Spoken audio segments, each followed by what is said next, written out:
Welcome to Vicious Whispers with Mark Tullius, your source for horror, sci-fi, suspense, and all things violent. Hey, what's going on, guys? Thank you so much for joining me today on Vicious Whispers with Mark Tullius. Today's short story, which we'll play at the end of the episode, is from Twisted Reunion. We are going to be going with Woodshop After Math.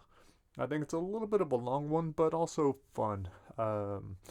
Forget what grade they're in. I think it might be 8th graders. But yeah, for those of you that enjoy Stephen King short stories, this one you'll probably enjoy. As far as what's going on, hopefully you enjoyed last week's episode where I interviewed Armand Rosamia. That was really cool. One really good thing there are a couple good things that came out of it. One was I learned quite a bit. It also really got me motivated to start doing more with the podcast, start doing more with marketing and all the things that I knew I should do. But talking with him definitely helped with that. The other really cool thing is that him and I are going to be doing a collaboration. He does a lot of collaborations. This one will be for Try Not to Die. He really liked the idea, and I believe we will be doing some zombies. I think his best series or best-selling series is Dying Days, and so we'll probably jump into his world and do that. And the nice thing with that one is it will go really quick. I think the way we're going to work it is he'll develop the main story, and then I'll do all the death scenes. So, since I seem to like to kill characters quite a bit. So that'll be cool, and it'll be written really fast. We probably won't start it, though, until, I don't know, maybe another 5 or 6 months. We both have so many projects, but that is in the works. As for the contest, right now, it is a battle for first place between Eva Davis and Dusty Dirt. Dusty is winning with 33 points. Eva is right behind him with 2 less. There are, I think it's 4 more days of voting, so I think there's 8 more possible points that they can get. So that's up for grabs, but one of them will be taking first place, unless they both stop voting right now. And actually, you know what? I think it is one of them. I think the other person is I think Sarah's 7 points behind or something like that. So I don't know. It's pretty close. But yeah. So get those votes in if you haven't done so. There's a daily winner of a print book, the Try Not to Die on Brightside, and everyone's entitled to get a Try Not to Die Kindle edition when it comes out. And there's a random drawing too. So there'll be one random drawing for the $50 Amazon gift card, and then places 1 through 10 will be getting at least a $50 gift card. So that is going well. Then that's at marktullius.com/competition, or just go to marktullius.com. And I'm also going to be running another contest probably next week for Untold Mayhem, where I will be, every day will be a 1 or 2 print copies of Untold Mayhem. And I'm not sure what the main prize will be, but it'll probably just be a random thing. I don't think you're going to have to answer questions or put in a lot of time or effort. One of the cool things that I did do with the contest is increase my Goodreads followers and BookBub followers. That was one of the ways you can earn points. You could also earn points by subscribing to this podcast, my newsletter, visit me on Instagram, that kind of stuff. But I'm realizing the importance of Goodreads followers and BookBub followers. So if you are on either of those sites and could add me or follow me or whatever else, that would be awesome.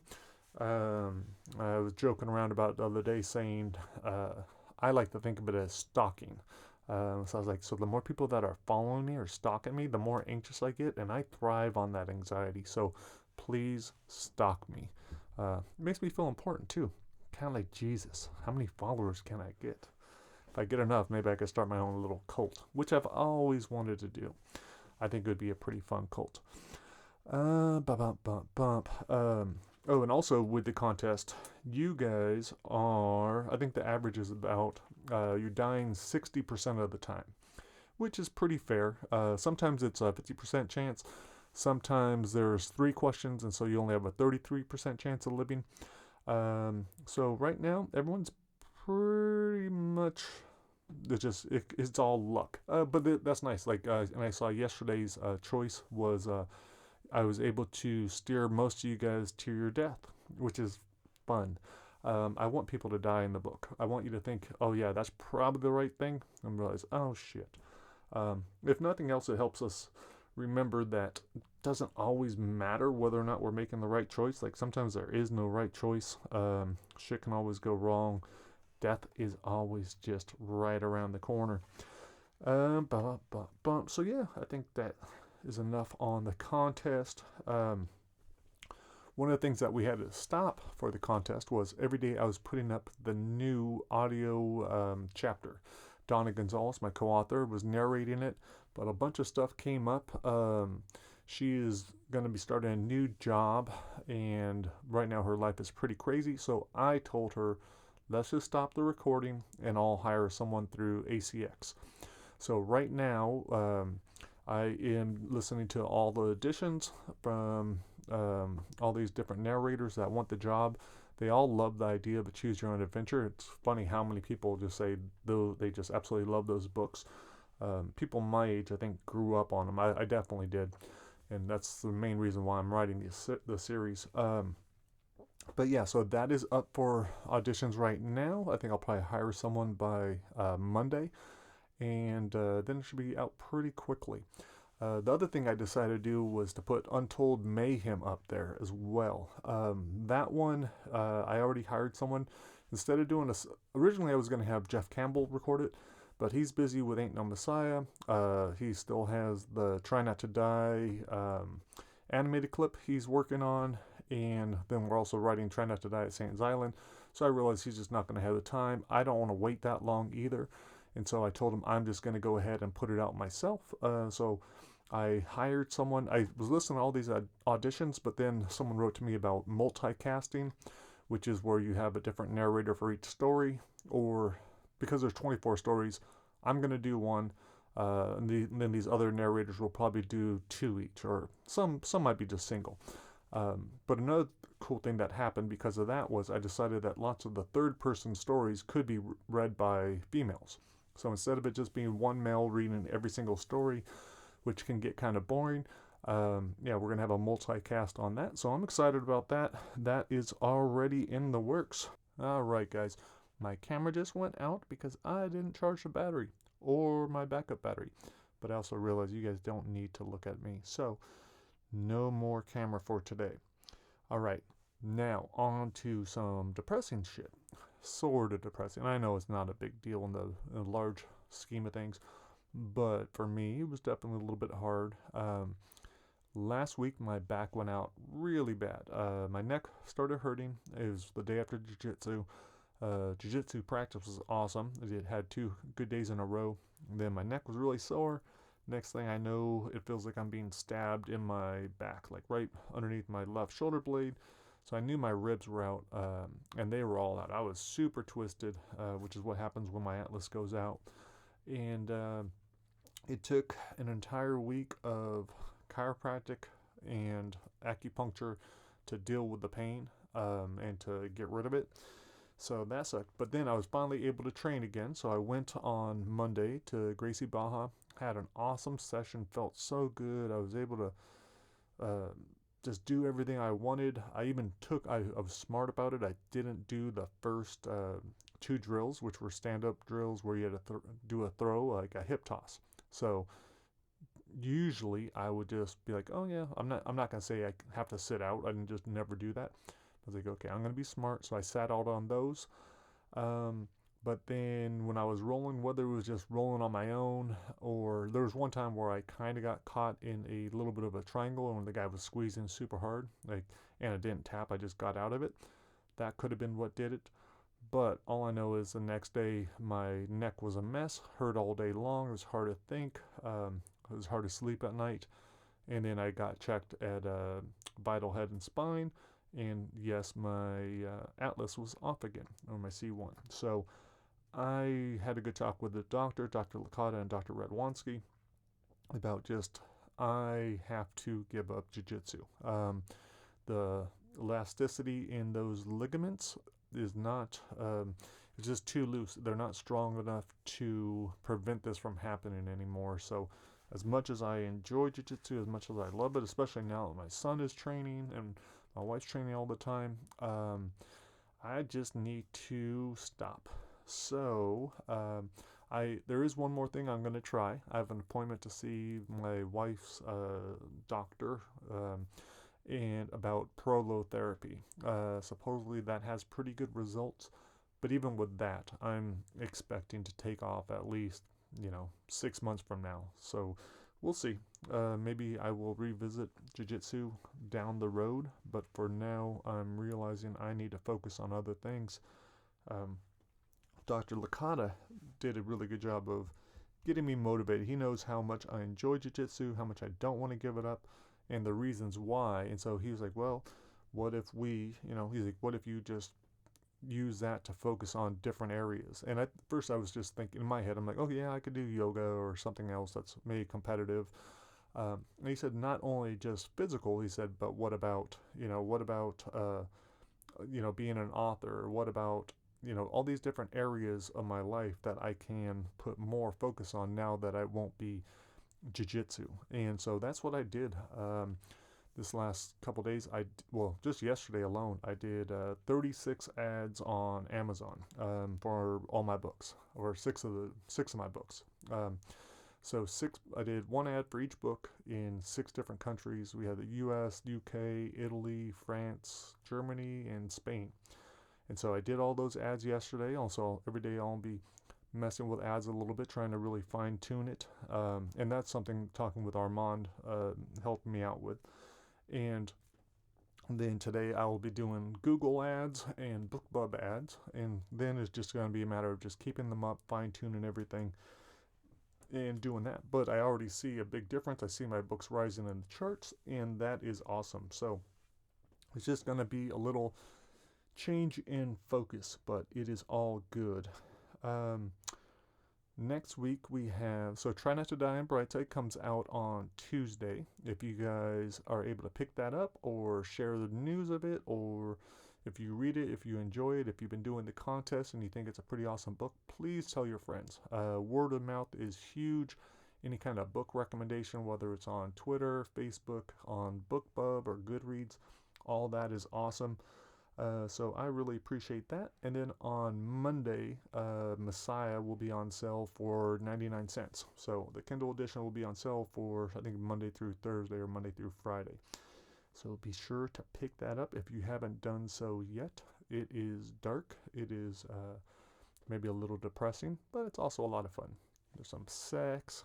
There's some violence. There's some more violence. There's a little bit more sex. So you get the idea. And some religious stuff too. Alright guys, I am going to cut this short so I can get on my advertising. I'm going to knock that out right now after I edit this podcast and put it out. And my son was sick all week, so all week long I've been dealing with him, which is awesome. I appreciate the opportunity. It's incredible that I've been able to spend so much time with my kids. It's just that between Tuesday, Wednesday, and Thursday, I thought I would be getting some work done during the day while he was at school, but he was homesick, cuddled up next to me, so not a whole lot was done. So that's why today I am extra motivated to move it and get some stuff complete. Alright guys, I am going to leave you now with Woodshop After Math. I hope you enjoy this short story, and I will see you guys next week.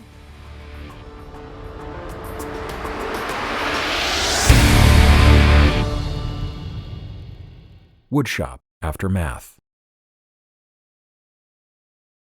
It was Friday, Sam's birthday, and he had to see her before school let out. Then he had to get to his appointment with Dr. Heckham. Sam's present in one hand, his math book in the other, Tyler moved through the stream of students pouring out of their classrooms. He snaked past 2 football players punching each other in the arm, then a group of goth kids passing a vape pen. Tyler focused straight ahead. He wasn't in the mood to see their stares, to hear their mumbles, and call him freak. He'd only started school 1 month before, but that's not why they talked about him. The hallway branched, right to the administration building and his appointment, left to Sam's locker. Dr. Heckham's warning not to be late echoed in Tyler's head. He turned left, hoped Sam would be there so he'd make it to his appointment on time. Sam, of course, wasn't there. She was never on time. Tyler set her present on a small desk in the hallway and wiped his sweaty hand on his shirt.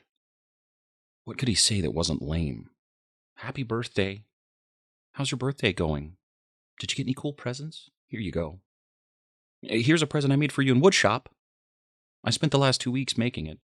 Look what a dork I am. Do you know how pretty you are? Do you still like me? A few kids ran down the hall and a crowd formed outside the bathrooms. Someone shouted. Tyler picked up Sam's present and found himself at the back of a crowd when he heard a girl plead, "Stop it!" It was Sam. Tyler pushed his way into the middle of the throng. Bradley, a pompous prick, who would have been in 10th grade if he wasn't so stupid, stood over Sam, who was on her knees trying to retrieve a pink bakery box from the ground. Every time she went to grab the box, Bradley nudged it out of her reach with his boot. Her fair skin flushed red, and Tyler felt the hair on his arms rising when she told Bradley to leave her alone. Bradley kicked the pink box against the wall. Tyler surprised himself when he said, "Back off, Bradley." Sam and Bradley both looked toward Tyler. Then Bradley grabbed her hair, turned her head, and pumped his groin at her face. Sam swatted at his arm and flailed to get away, but Bradley wouldn't let her go. "Bradley, I'm not kidding," Tyler said, trying to keep his voice from cracking. Bradley talked so loudly everyone in the hall could hear. "What are you going to do about it, psycho?" "Yeah," Hector chimed in from behind Bradley, his raised middle fingers a clear indication of what he thought about Tyler. "What are you going to do about it? Pull a Newtown?" Kent, their little dork follower, stood next to Hector, grinning his idiot grin, then twisting his face into his rendition of a psychopath. "No, man, this guy's all Virginia Tech. He's like the Energizer Bunny. He'll just keep going and going and going." 3-on-1 with a whole bunch of kids to watch him get his ass kicked. But Tyler wasn't walking away from the only girl who'd ever stood up for him. A locker slammed shut at the far end of the hall and Hector jumped. Tyler dropped Sam's present and his book. It didn't matter if he was smaller than them. It didn't matter that he was all by himself. Bradley chuckled, kept Sam down with his hand on her shoulder. Are you serious? Check this loser out," Tyler said. "Let her be."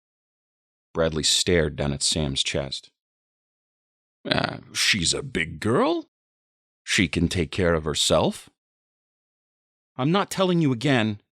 Bradley let go of Sam and took a step toward Tyler. Or what? What are you going to do, you little psycho?" Bradley stuck out his chest, what they called puffing in juvie. Kids did that when they were scared deep down, and they were usually the ones who got their butts kicked. That's what Tyler tried to tell himself as he looked up at Bradley.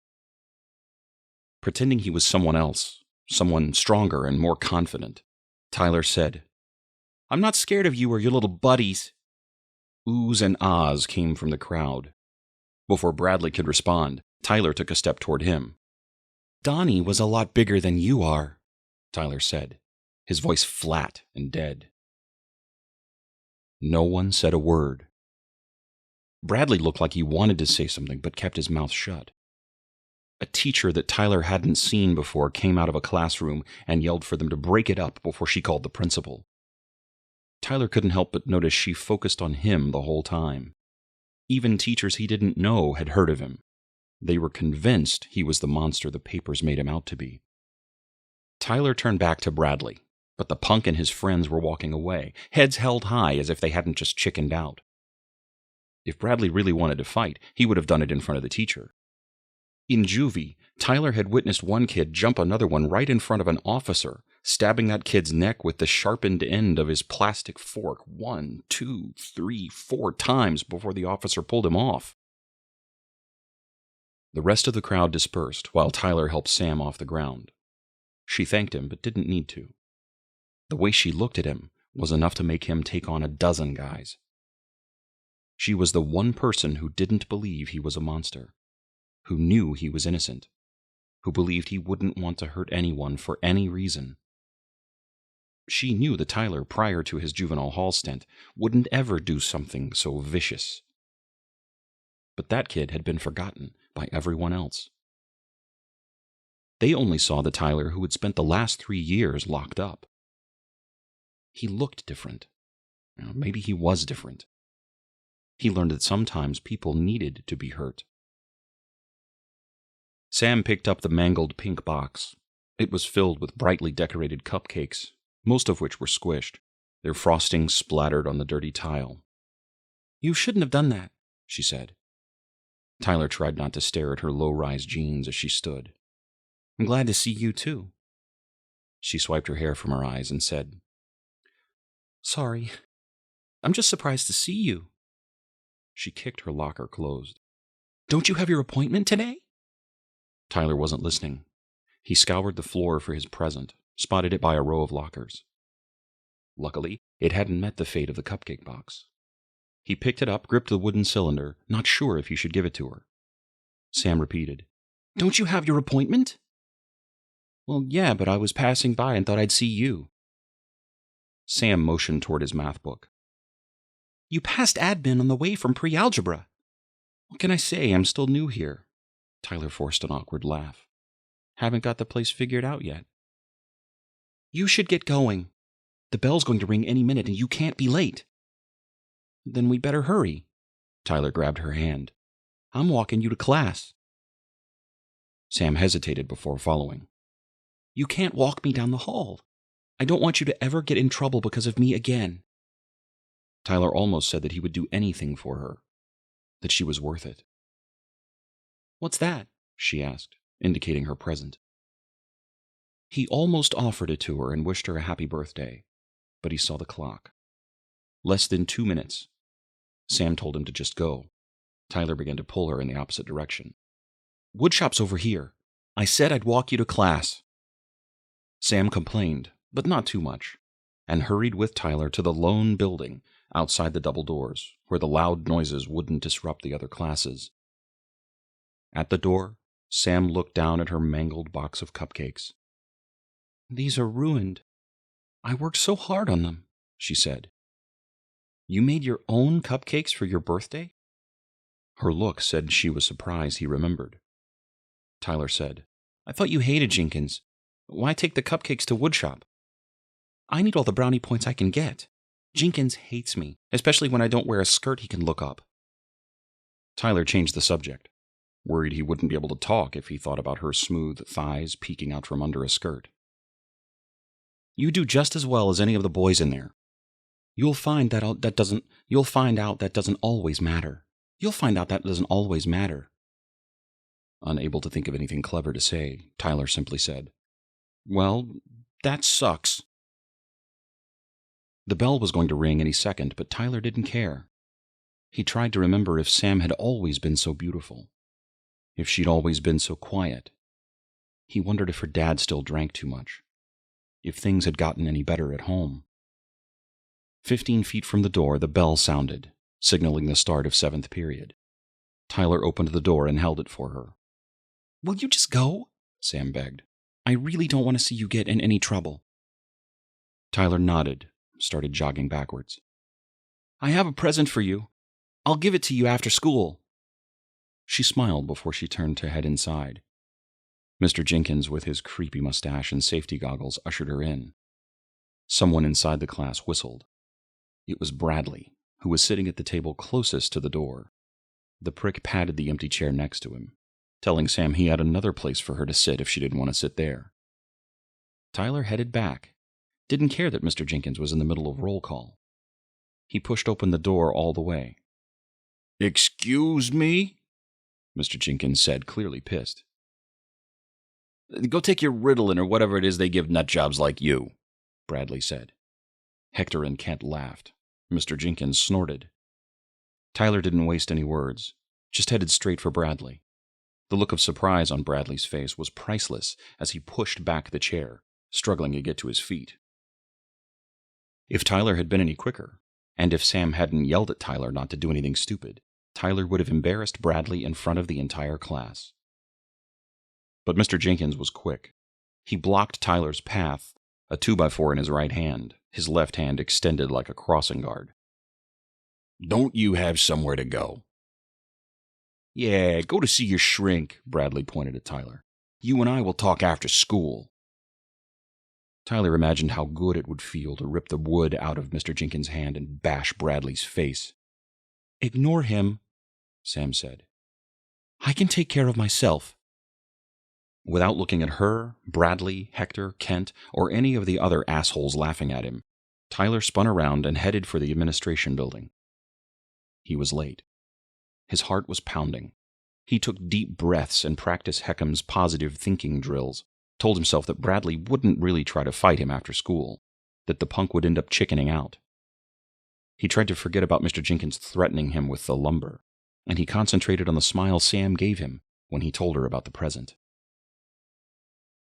Tyler pulled out the wooden cylinder he'd only finished the night before. He hoped Sam would notice the effort he put into the picture-perfect alignment of the bracelet she'd given him back when he was in the detention facility. Sam and Tyler, best friends forever, the bracelet said. He wondered if she knew how happy he had been to get it from his mom when she visited him. He wondered if she knew that bracelet was what got him through so many lonely, scary, miserable nights. Maybe someday she could be more than just a friend. Tyler entered the office, nodded at the secretary, and headed to the last door on the left. He stopped in his tracks when he saw that his mom sat across from the stuffy old Heckham. "What are you doing here?" he asked. This couldn't be good. "Your mother is here because I asked her to come in." Heckham folded his wrinkled hands. "The real question is, why are you late?" "I forgot I had to come today. I got all the way to Woodshop before Mr. Jenkins reminded me."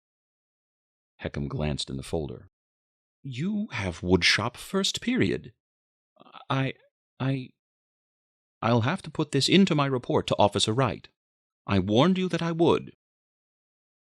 Tyler shrugged his shoulders, trying to seem like he didn't care, but he did. "Should I also add insolence?" "It doesn't matter what I think, so do whatever the fuck you want." "Tyler," his mom said, "watch your language." "And have a seat," Heckham said. Tyler did as he was told, well aware that Heckham would love to bury him in the progress report to Tyler's probation officer. Tyler took a deep breath and said, "I'm sorry I'm late, but I did forget that I had this appointment." "That's a convenient excuse." Not about to take the doctor's bait, Tyler sat quietly. "We've talked about this, Tyler. Making excuses is one of the roadblocks to your recovery." "I thought I was recovered. And why else would they let me out?" "Your rehabilitation is ongoing. We're to ensure you never do to anyone else what you did to that boy." Tyler wondered if a high school junior Donnie's size should be considered a boy, but he kept the question to himself. "Not taking responsibility for your actions. That's been an issue for you, hasn't it?" Tyler felt his mother stare and nodded. "Only by taking responsibility for the wrongs you have committed can you begin to respect yourself.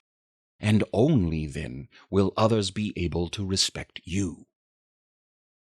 "I'm trying. If I screw up, I try to admit it." He turned to his mom. "Right?" "Well, for the stuff around the house you do, like when you forget to take out the trash or don't clean up after Lucas." She turned to Heckham. "That's our blind Labrador. Tyler's very good with him." "But that's not what we're talking about, Tyler, and you know it," Heckham said. "I'm not admitting to something I didn't do. I just forgot." "Tyler?" Heckham began. "Okay, I was talking to a girl. I'm sorry. Happy?" "A girl?" his mother asked. "Not that Samantha." "No," Tyler said way too quickly. His mom was silent for a moment. She looked at him and said, "What did we do wrong, Tyler? Your dad and I did our best to raise you right. How did you get like this?" Before she became hysterical and started to cry, Tyler said, "Nothing. You guys did nothing wrong." Then he looked at Heckham and added, "Neither did I." Heckham cleared his throat. "Then why were you arrested? Why did the judge sentence you to 3 years in juvenile detention?" Because no one believed me. Is it so hard to believe that I'm telling the truth? That I didn't do anything? Heckham shook his head. The facts are the reason why no one believes you. You were found covered in his blood. I was trying to help him. After the damage you'd done. Tyler tried to remain calm, trying not to think about every humiliating experience in juvie. You can't even consider that maybe Donnie fell down? He looked at Heckham and then his mom. He did have epilepsy. The doctor pointed out that the tests proved Donnie didn't suffer a seizure that day.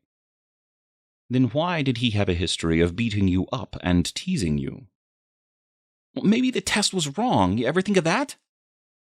What he did have was a history of beating you up and teasing you. Tyler shook his head.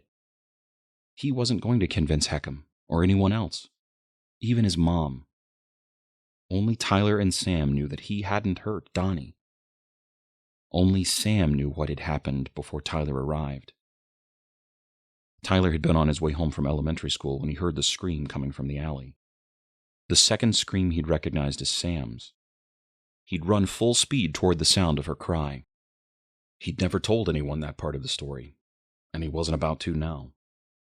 Heckham wouldn't have believed him anyway, and he couldn't bring up Sam in front of his mom, who always said there was something wicked about that little girl. His mom was right, but she didn't know the whole story. The doctor asked Tyler's mom some questions, leaving Tyler to his memories. He remembered racing into the alley, his heart thudding against his chest, seeing Donnie on his back flopping around like a fish. In Donnie's clenched fist was the cherry donut Tyler had given Sam earlier in the day. It was smashed just like the cupcakes in her pink box. Hearing his name, Tyler snapped back to the present, realized Heckham was asking him something. His mother started speaking when he interrupted her. Tyler told the doctor he didn't feel well. I need to go to the bathroom. Heckham excused him with a wave of his wrinkled hand. Make it quick. The memory replayed as Tyler left the building and jogged past the bathrooms. Sam had been standing over Donnie, her shirt ripped, her cheek an angry red, a palm print still visible. Donnie's face was red, too. His blonde hair was red. The concrete was red. Donnie's eyes were wide, staring at Tyler. Donnie was scared, his expression begging for help as he raised his own head off the ground and smashed it into the concrete with a sickening thud, blood spraying everywhere. Without a word, he brought up his head again and smashed it back down, over and over, again and again. Sam just sat off to the side with her eyes closed. Tyler's jog turned into a sprint, the woodshop building still 50 yards away. He hoped he was overreacting, that Sam wasn't doing it again. He was probably just imagining things. But if he wasn't, this time he would do the smart thing and take Sam away. He wouldn't listen to her cry while he tried to make Donnie stop bashing his brain into the ground. Running faster, the distance closing, Tyler's heartbeat sounded like the thud, thud, thud of Donnie's skull. He remembered how Sam stood and watched Tyler try to restrain Donnie from hurting himself even more. He tried to kiss me, Sam had cried. He tried to kiss me and touch me. Don't tell my dad, Tyler, please. He'll say it was my fault. Now only 10 feet from the woodshop, Tyler heard the scream of machinery. That was not unusual, but Tyler still hesitated to open the door. He gathered his courage and entered the building. Most of the students were bunched together in the far corner, staring at their feet or the back of the person in front of them, their hands clasped over their ears. Hector was the closest of the 3 boys who were not lucky enough to be part of the herd. He stood in front of the planer, both of his pinky fingers on the floor, looking like bloody sausages covered in sawdust. His face twisted in a horrified grimace, but he just stood there letting the whirling blade tear through his fingers a millimeter at a time. Kent was on the machine to Hector's left. He kept feeding his fist into the grinder, a slow, soggy push. Tyler spotted Bradley over the ripsaw. He was on his knees in front of the massive blade that was spinning, whirring, inching closer. Bradley looked at Tyler with his wild eyes as he pumped his groin into the spinning saw, chunks of meat and cloth and blood spraying everywhere. Jenkins was overseeing it all, shaking in the corner while his favorite pupils mutilated themselves. Sam was sitting behind Jenkins' desk. Tyler ran over to her, pleaded for her to stop. She told him to leave, her voice cold and calm. Nothing like it had been with Donnie. "Why, Sam?" Tyler asked. "Why?" "They were going to hurt you." It took Tyler a moment to find his voice. "You have to stop. I can't let you take the blame again. Plus," she motioned toward the other students, all the eyewitnesses she let live, "it's too late for that. Now go." Tyler knew she was right, that there'd be no way out of this incident. But he wasn't ready to leave her. While Hector took off his remaining fingers, the grinder polished Kent's forearm, and Bradley completed his evisceration, Tyler took the wooden cylinder from his pocket and placed it on the desk. "Happy birthday, Sam."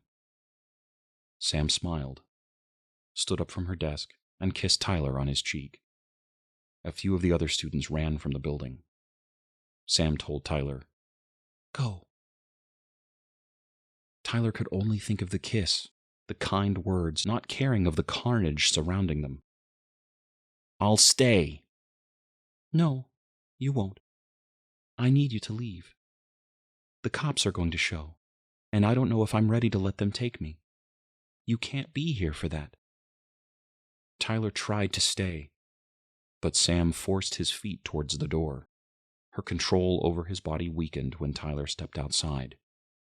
He jammed his foot in the doorway and tried to call Sam's name, but nothing came out. All he could do was watch as Sam focused her attention on Mr. Jenkins, who'd just started the jigsaw.